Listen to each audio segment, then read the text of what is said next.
Hello, my name is Danny, welcome to Drive Green, and today we'll be having a look around this 24 kilowatt Nissan Leaf Tekna variant. Now the Tekna is the higher of the spec, so you have lots of different bits and bobs and bells and whistles to play with, and I'll get into a few of them in a little bit. This one in particular has done 68,872 miles. So it's had a good old running, which is exactly what we like to see here at Drive Green, an EV that has been used and the battery has not been sat idle too long. The next MOT date for this one is in February 2023, and the next service date is also February 2023. So nothing to worry about for quite a little while. It's this beautiful shade of red you can see down through here. Now obviously there's going to be a few signs of life for an EV of this age, and a few of them will start to point out as we get a little bit closer. So a little bit of scarring that you can just see here on the driver's side front alloy.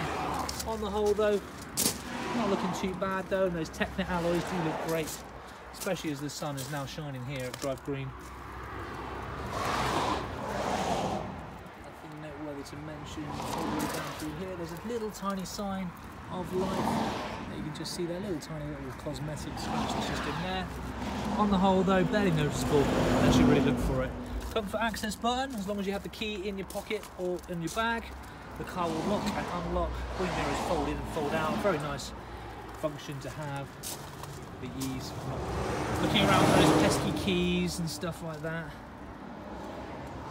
Going down into the driver's side, rear alloy, looking in great condition. Nothing noteworthy to mention. Actually, a little tiny little scar that's just in there, okay? Almost got away with that. Barely noticeable. Coming round. The rear of the vehicle. Now the thing that comes with the Tekna is your 360 camera, so you have the whole bird's eye view look from above when you're parking the vehicle up and around. Nothing noteworthy to mention other than the fact of this beautiful red colour. No sensors though, but however with that 360 camera and the reversing camera on the infotainment system, that you have a nice large screen. Actually, you don't really need it, so make sure you're careful of that one though. If you listen out for a beep, you'll probably hear a crunch instead. Passenger side rear alloy, a few bit more scarring that you can just see around the alloys in here. Any of this damage that I'm noting out at the moment has been factored into the price of an EV. So if you're looking for, you know, a good, great value EV that will still go a few more miles in distance with plenty of practicality, you come to the right video, the right listing.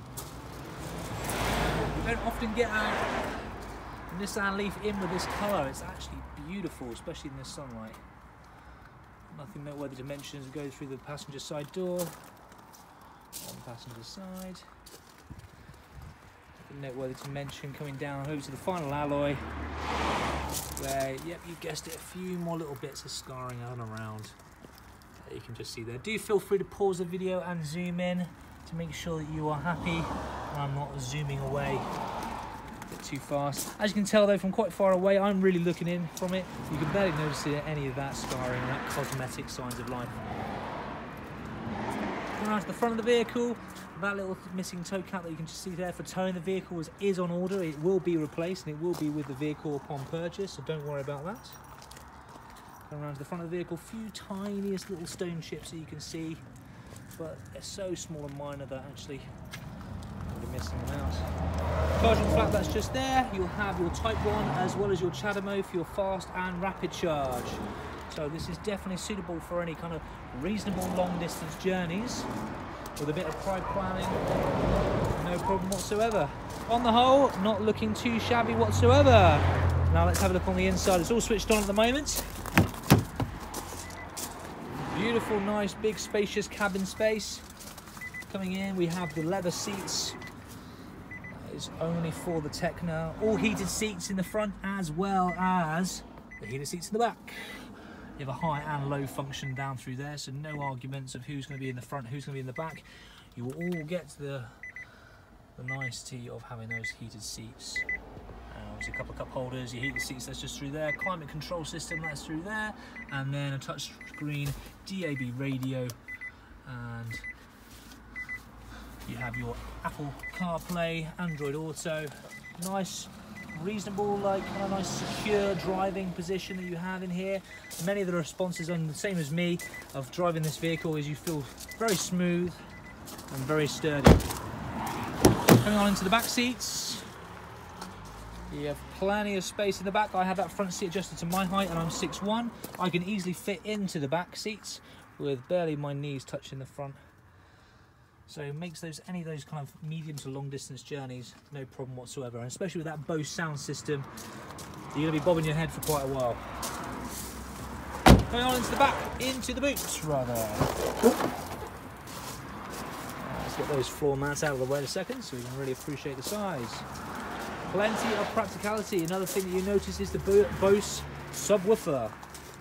And plenty of space if you have a dog for your second woofer.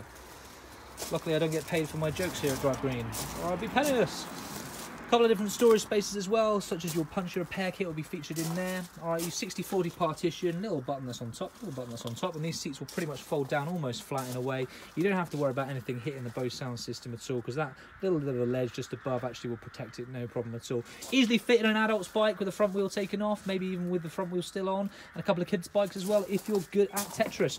We provide with the vehicle a 3-pin 13-amp lead for your home charging. It will plug straight into your car and straight into a socket you have at home, and that's how you go and do your home charging. So you'll always have an ability to charge your vehicle completely free. There is the optional extra public charging lead. We charge £100 for this. It's optional extra because mainly comes in handy if you have a home box installed or you're thinking of getting one installed. They usually retail about 180, 190. They're also used when you're out and about, maybe at a supermarket or a place of work where you can stop, park up and get some free charge. And there you have it, the 24 kilowatts Nissan Leaf Tekna. If you'd like to find out a bit more information about the Nissan Leaf, head over to our YouTube page where Richard, our founder and owner, has done lots of detailed reviews of all the vehicles on our forecourt, including this one, the most popular one we sell, and all the good and the bad reasons for why it might be the right vehicle for you. If you'd like to find out a bit more about this particular Nissan Leaf, head over to our page where you can find on our website lots of contact information. Our number 01761 233 558, and our sales team will be more than happy to deal with any and all of your questions and inquiries. My name's been Danny. I hope this video has been important for your buying selection today, and I hope to hear from you all very, very soon. All the best and goodbye.